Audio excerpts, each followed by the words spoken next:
Welcome to the Seller Roundtable e-commerce coaching and business strategies with Andy Arnott and Amy Wees.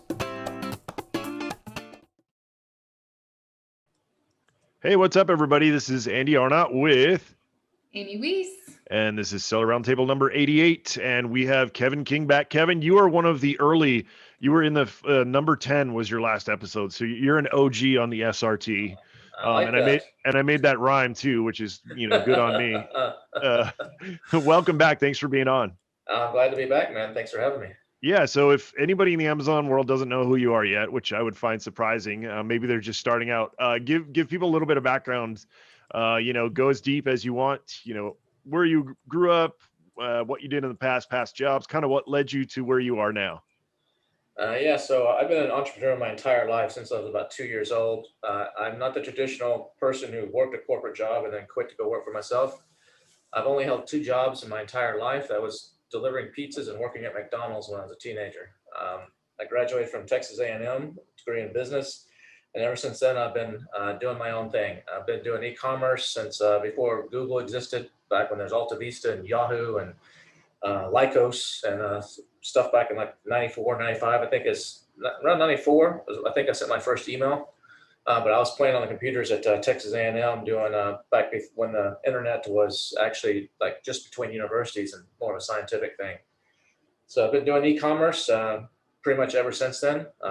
Been dealing with Amazon since 2001.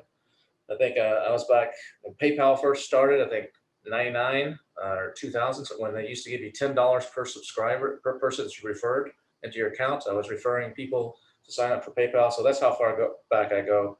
Been doing the FBA model on Amazon since 2015. I've got 4 or 5 different companies that I'm either owner or I'm partners in, doing a whole variety of different things on Amazon. I also partners in Product Savants, which is a company where we help advanced sellers find and source products. I am the lead trainer for Helium 10 for their Helium 10 Elite, which is a monthly coaching, as well as I'm the creator of the Freedom Ticket course, which was recently voted the #1 course for new Amazon sellers by Seller Poll and their big poll.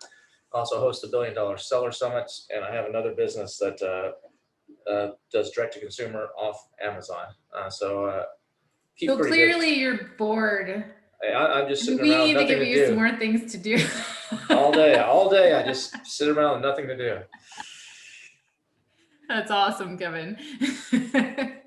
So yeah, I've got my hands in a little bit of everything. I don't have any VAs or any employees, so I partner with people. So like, that's how people will say, how do you do all this? Well, I do work a lot, but I also I work smart. So like, instead of creating my own course, I could have created my own course, kept 100% of the profits, gone out and, did all the Facebook ads and all the traditional things, dealt with all the customer inquiries and people want to cancel and subscribe or get access to this. But instead of doing that, I just partner with someone that already has an audience. So like Helium 10, they're already out there with a massive audience, probably second to only Jungle Scout, if not, maybe they're above Jungle Scout now. Those two are neck and neck, and let them handle all that. And they take a cut and I get a piece, and it works really good. So that's how I'm able to do so many things, is by partnering and by leveraging different stuff. Well, you certainly have a plethora of experience, and we're ready to pick your brain today. This is your second time on the Seller Roundtable. So I would love to know, what surprises have you encountered since beginning your business on Amazon? Probably the biggest thing that, I don't know if it's a surprise, but it catches a lot of people off guard, is how much money it actually takes to be successful on Amazon. Back when I started in 2015, that's back, Amazing was the top course, and people were doing that. And you start with $1,000, $2,000. And there's people that have done that and gone on to be very successful, but those people are very few and far between. And maybe you do start off with $1,000, but what people don't say is 2 months later, they got terms from their supplier, or they took a loan from their rich uncle, or there's something else to the story usually. And that was probably the biggest surprise, is how truly cash intensive it actually is to make this business work, especially once you start growing. It's just extremely cash intensive. That makes so much sense, because it is a scale game.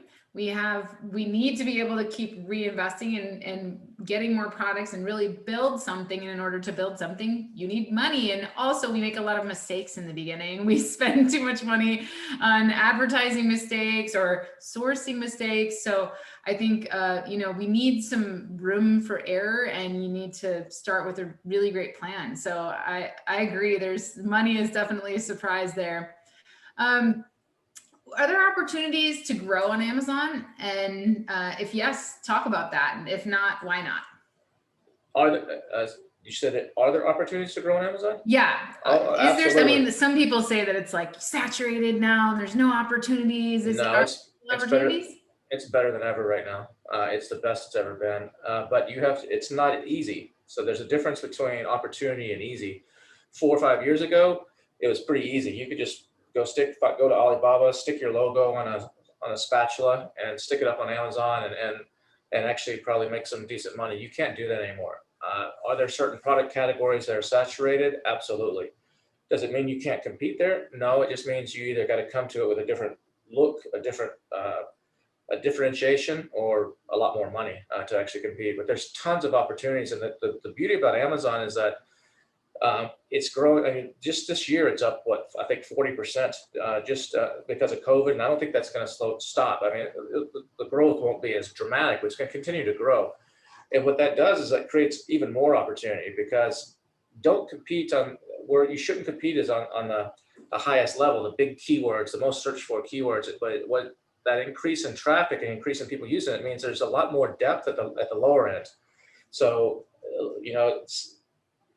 5 years ago, if you were selling black metal spatulas for left-handed people who like to cook pancakes, I don't know, some really niche down thing, there's like five or 10 people looking for that. But now, because it's increased, now you can make a business out of that, because all these really super niches and these keywords that have 500, 1,000 searches or less, you put enough of those together, you can create something without all the competition, without all the saturation, without all the headaches.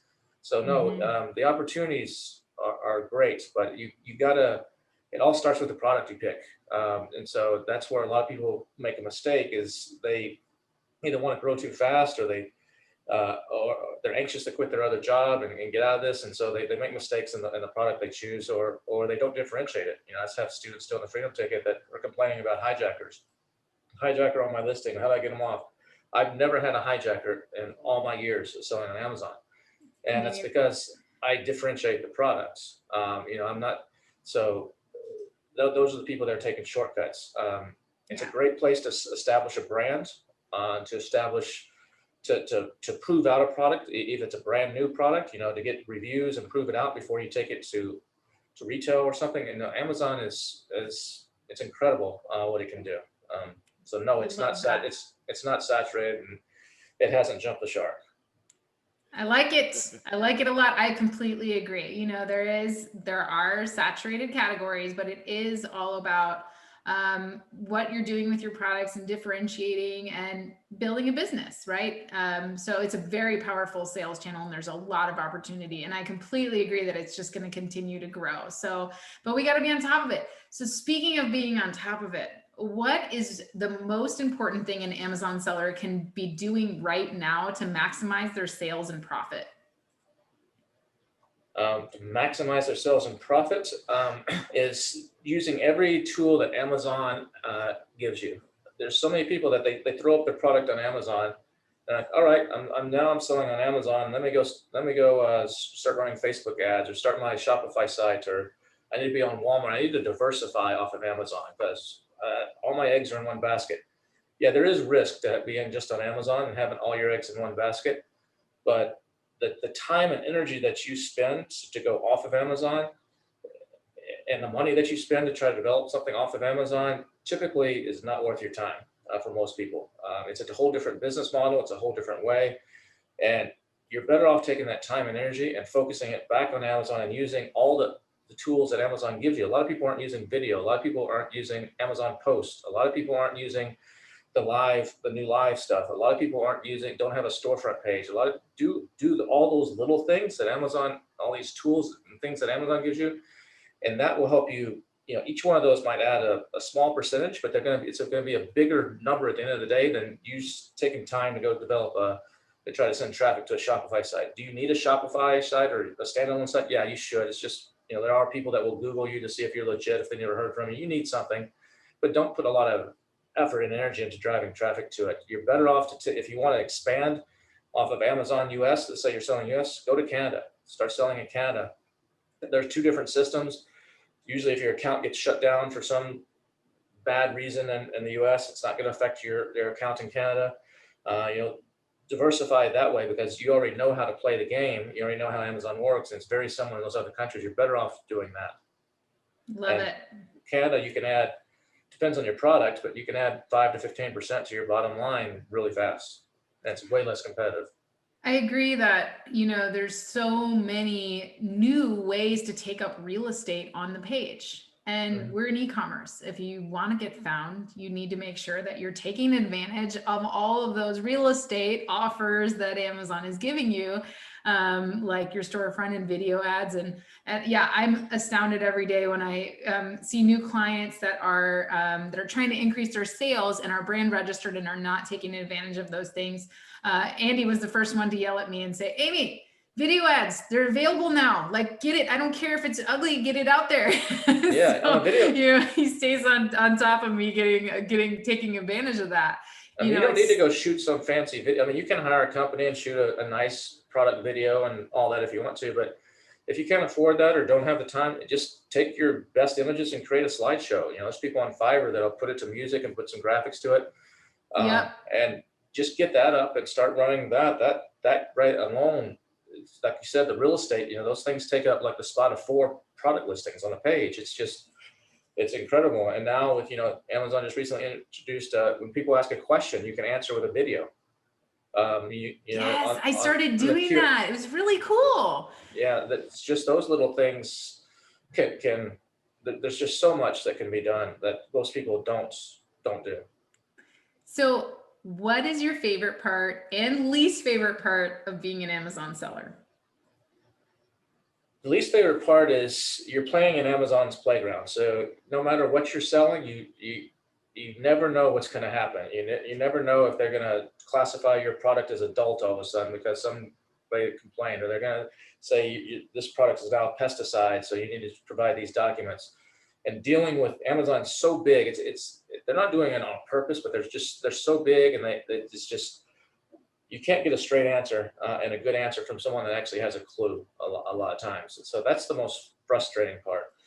The best part is just the opportunity. I mean, the amount of people and the amount of eyeballs and the amount of traffic that you can get in front. There's never been a business like it probably in history. I mean, it's been where you can have this many people that are anxious with their credit cards out, ready to buy right in front of you that you can get in front of overnight. I mean, it's incredible what you can do. Love it. So I'm curious about this one because you're a pretty open book, Kevin, but what is something most people don't know about you? What's something is most people don't know about me? That's a good, most people don't know about me. I'm pretty open though. What would they not know? Most people don't know that I was named one of the top 40 marketers under 40 when I was like 22 years old, which was a long time ago. And I was featured, I did a little business back when strip clubs actually started becoming a thing. There's always been strip clubs that are out there. It's always, you see them in the movies, and they're the seedy part of town, they're the gross little nasty little places that guys go. But back around 1990, 91, that industry started changing, and you would have, especially like in cities like Dallas and Houston, Atlanta, these like $5 million clubs opening up that have with marble floors and crystal chandeliers and prime rib steak lunches and all this kind of stuff. And they became like these palaces. And that fascinated me when I was like 23 years old. So I actually started a magazine that had no nudity. It's just about the business of this business. There's no nudity or anything. It's just about the clubs opening. And I had all this data about all these clubs everywhere. And so I created this magazine, and I had no money.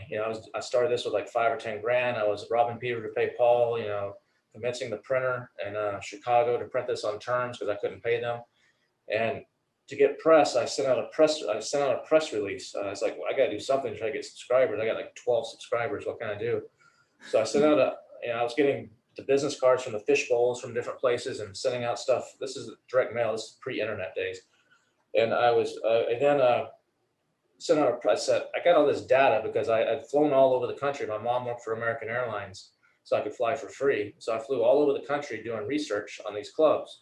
And it wasn't just go sit in the club and get drunk and spend money. It was actually, I was going into the club, seeing how the lighting was set up, how the situation was set up, how the business side of it was set up.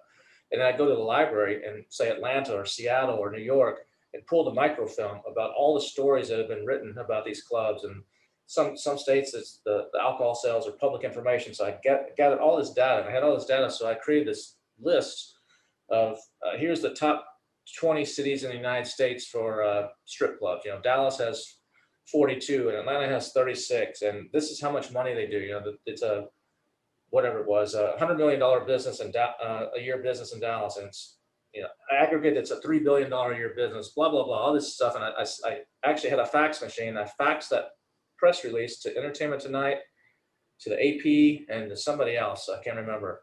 Next day, Entertainment Tonight was at my little 1-bedroom apartment in Austin filming me. Lifestyles of the Rich and Famous flew me out to California to interview me because I became the de facto expert about this business and this hot new trend. And I was on the cover of New York Times and front page of New York Times and USA Today and Red Book and Vanity Fair and you name it. I became the expert. This little 23-year-old kid in Austin. So that's something a lot of people don't know. That is fascinating. Wow. I love it. I love it. So why didn't you become a partner in one of these bustling adult entertainment industry? Actually, I tried to. I saw this. I was like, this is a cool idea. So I actually put together like a 100-page business plan.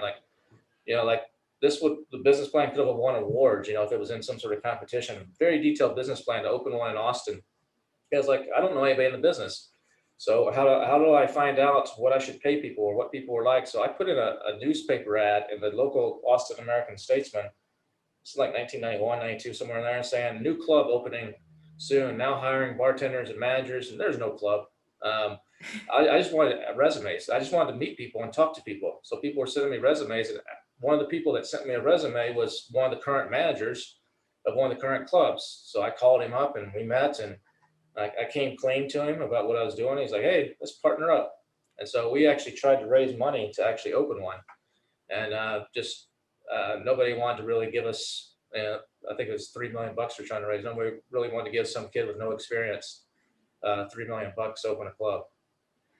But you did prove like the power of the press right there and the power of just putting your story out there. Like you started with nothing and then you got all this recognition because you put some really cool data together. And, whenever you can craft a story in a way where it might be attractive to the press or somebody who wants to get your story out there, you prove the power of that. And it also cool. Brought the bad stuff out because as a result of the press, I got a phone call from a guy in Detroit who saw me on, I think, Entertainment Tonight.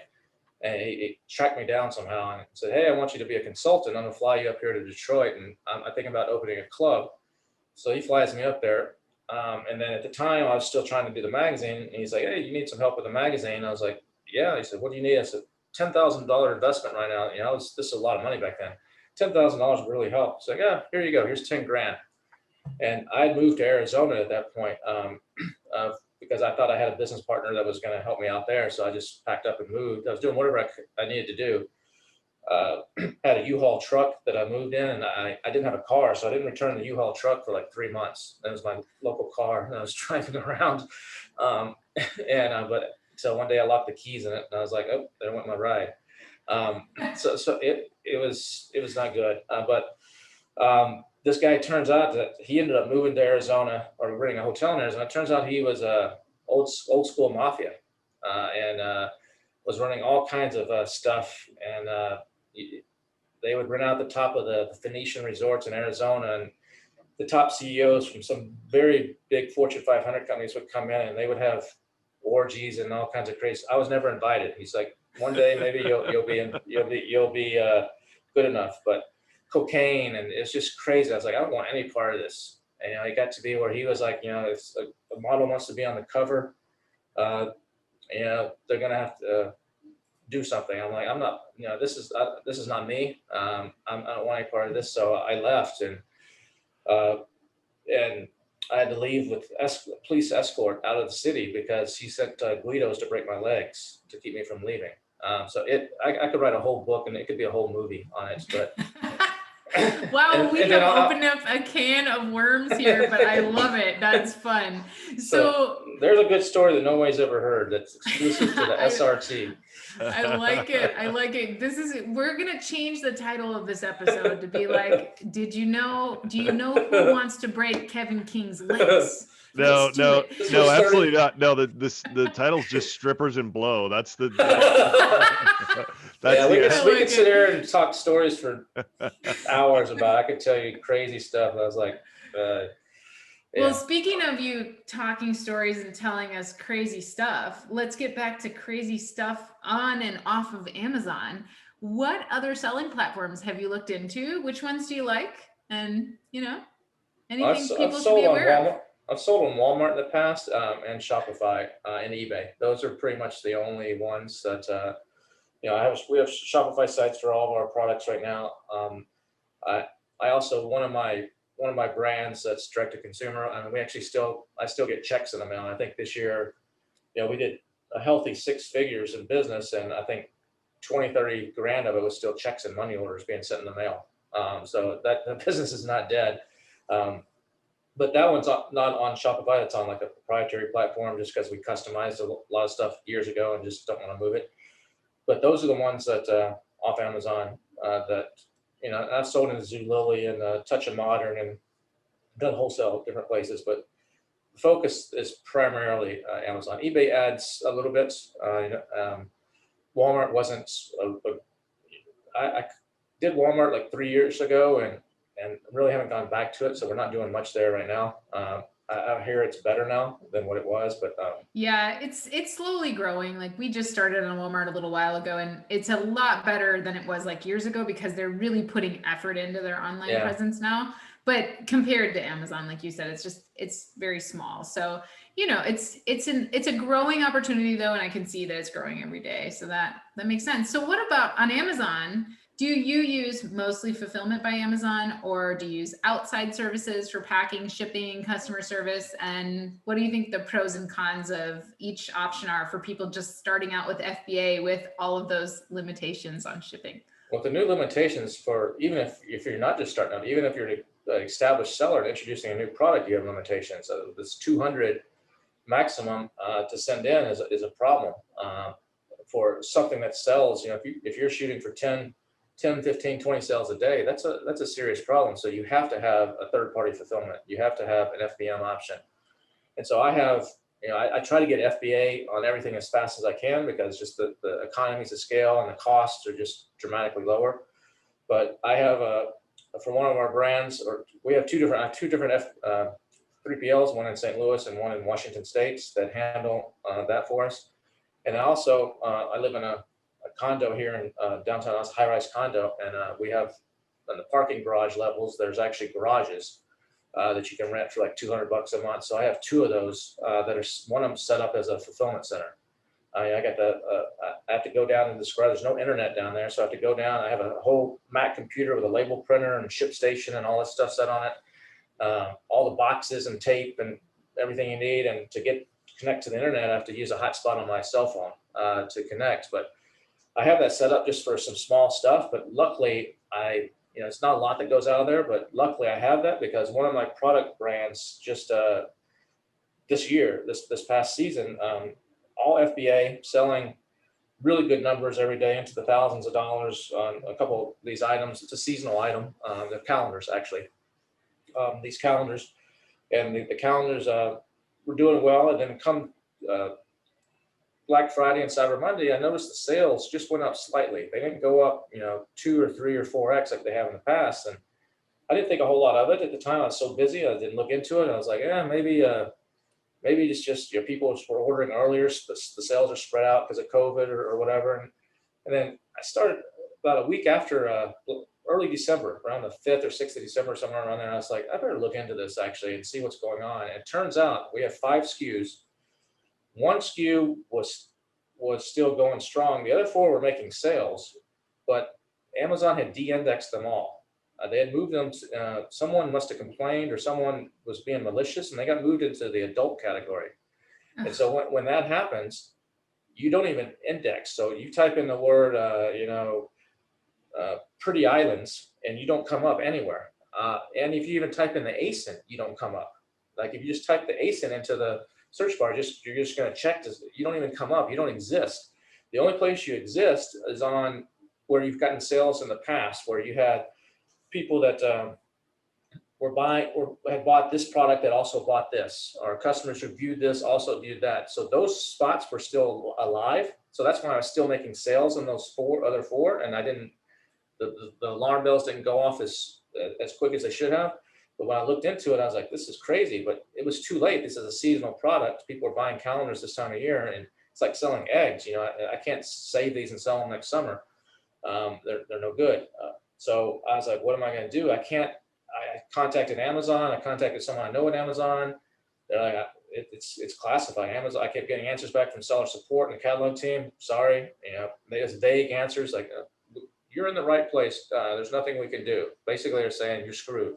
So what I had to do is create 4 new listings, all FBM. And so I created 4 new listings. I have a old school UPC code back in the day when you could just buy the prefix. Back from 20 years ago, you'd pay, I don't know what it was, $500, $1,000. You get a prefix, and you could make as many UPCs forever. So it's kind of like a grandfathered in. So I had that. So I just made up some new UPCs, even though they didn't match the product. I didn't give a crap because I'm not sending these to Amazon. It doesn't matter. Put those new listings up as FBM because it was too late to ship them in. And if I did ship them into FBA, it would cause confusion. Amazon might not like it because you get 2 of the same thing on the same seller account, all this kind of stuff. So I was like, they'll just be the FBM listings. And then I have a list of customers who bought these directly from me over the last 20 years. Been doing this like 20 years. So I emailed them. This was on a Sunday. I emailed them on Sunday and said, okay, 1-day flash sale. Most of these guys had already bought, but some of them hadn't. I said, 1-day flash sale. These $19.95 calendars are now $9.95. Only today.